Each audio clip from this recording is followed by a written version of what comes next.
E aí? Hoje a gente vai bancar o detetive econômico para desvendar um dos maiores mistérios do nosso tempo. O que a tecnologia realmente faz com os nossos empregos e salários? É um quebra-cabeça e tanto, viu? Então vamos lá, vamos mergulhar fundo nisso. Pois é, essa é a pergunta que tira o sono de muita gente, né?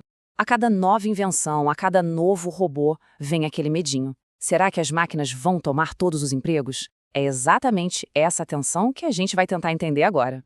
Para a gente começar a entender essa história toda, a gente tem que enxergar a tecnologia pelo que ela é de verdade. Uma faca de dois gumes, com o poder de criar e também com o potencial de destruir. Pelo menos é o que parece de primeira, né? E olha só, aqui estão os dois lados dessa faca bem claros. De um lado, a gente tem a promessa, aquele futuro brilhante, sabe? A tecnologia deixa a gente mais produtivo, a economia cresce e, na teoria, todo mundo sai ganhando. Agora, do outro lado, vem o medo. Se uma máquina faz o trabalho de 10 pessoas, o que acontece com essas 10 pessoas? É exatamente esse o nó da questão. É o conflito central que a gente precisa desvendar. Então, como a gente resolve esse caso? A resposta não é um simples culpado ou inocente. Para resolver esse mistério, os economistas sacaram que não adianta olhar só para uma foto da cena do crime. A gente precisa ver o filme todo. Por isso, a nossa investigação vai ser dividida em 3 atos: o choque de curto prazo, o ajuste de médio prazo e a consequência de longo prazo. Então, bora começar pelo começo, pelo impacto imediato. Quando uma nova tecnologia disruptiva aparece, o que acontece logo de cara, nos primeiros meses ou anos?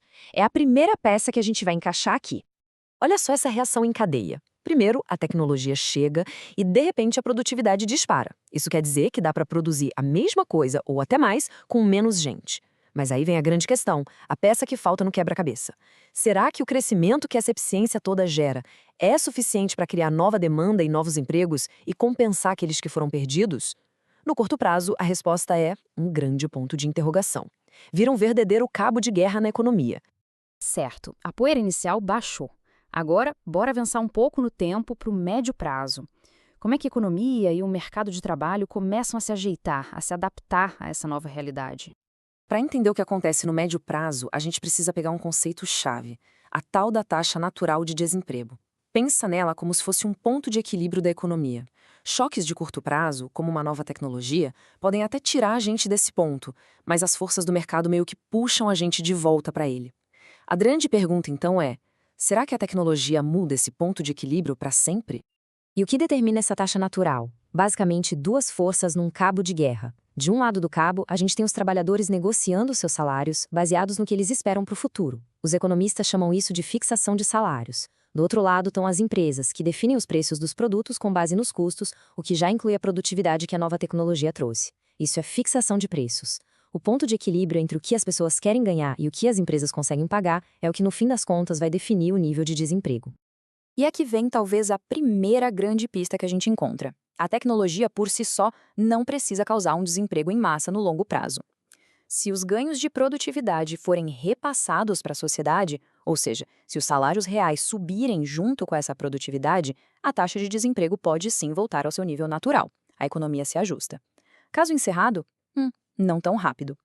Pois é, a história não acaba aqui não. Mesmo que o número total de empregos fique estável, tem algo bem mais profundo rolando por baixo dos panos. E é exatamente aqui que a nossa investigação dá uma virada bem importante, aliás. É aqui que o caso dá uma guinada. O nome do suspeito? Mudança tecnológica com viés de qualificação. É um nome meio complicado, eu sei, mas a ideia é bem simples. As tecnologias mais novas, tipo as digitais, elas não são neutras, sabe? Elas funcionam como uma ferramenta que valoriza demais quem tem alta qualificação e, ao mesmo tempo, torna o trabalho mais rotineiro, mais repetitivo, obsoleto. Ou seja, é uma mudança que acaba escolhendo vencedores e perdedores. E o resultado disso?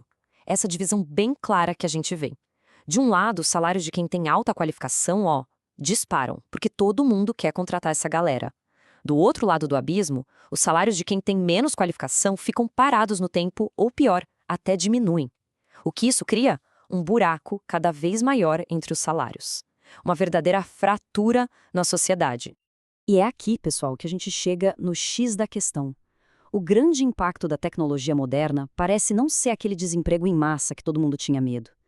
O desafio de verdade, a grande revelação do nosso caso, é o aumento brutal da desigualdade. A questão não é mais, vai ter emprego para todo mundo, e sim, para quem está indo o dinheiro que essa tecnologia toda gera.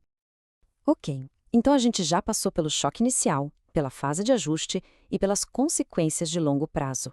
Agora é hora de juntar todas as peças do quebra-cabeça e ver o quadro completo que a nossa investigação montou. Então, resumindo a nossa história de detetive, no curto prazo a gente viu que o cenário é de incerteza total. É aquele cabo de guerra entre produtividade e demanda.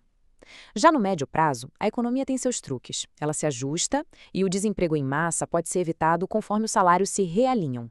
Mas, no longo prazo, a gente descobre a verdade. O principal efeito da tecnologia de hoje não é acabar com os empregos, e sim criar um abismo cada vez maior nos salários. E tudo isso nos leva a uma última pergunta, que talvez seja a mais importante de todas. Olha, que a tecnologia gera uma riqueza absurda e muito progresso, disso ninguém duvida. A grande questão para o nosso futuro não é se a gente deve frear a tecnologia. A pergunta de $1 milhão é: como é que a gente faz para que todos esses benefícios gigantescos sejam divididos de um jeito mais justo por todo mundo?